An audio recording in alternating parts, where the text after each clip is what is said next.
Khawvel thim en tura chu ngai buan em sinin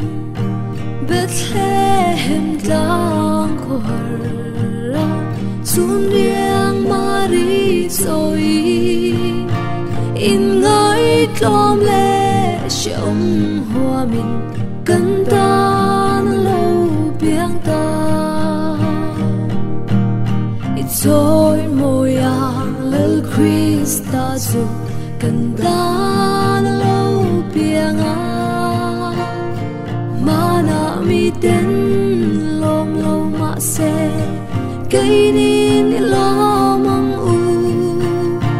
kan nei sung nen lâu biana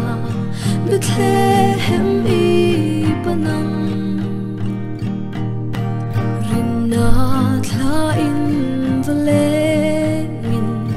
Bethlehem chuanila va phang ila li so kan ta na pian nam hun chu ta beram pu te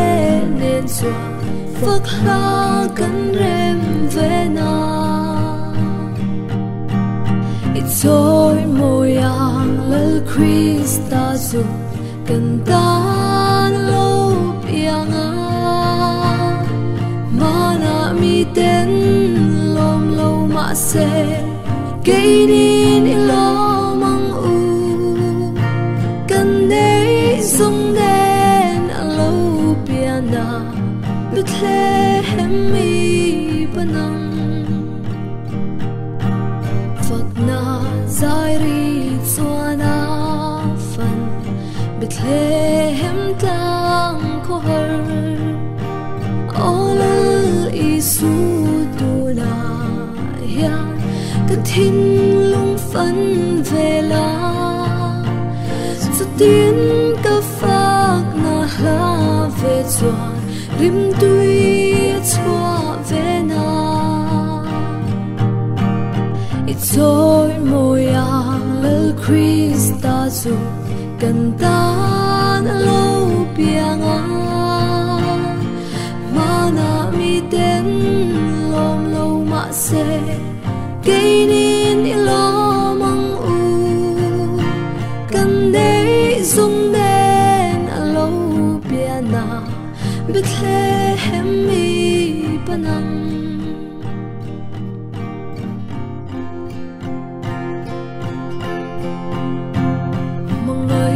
tu lơ lâu lê la thiên lung ron loa la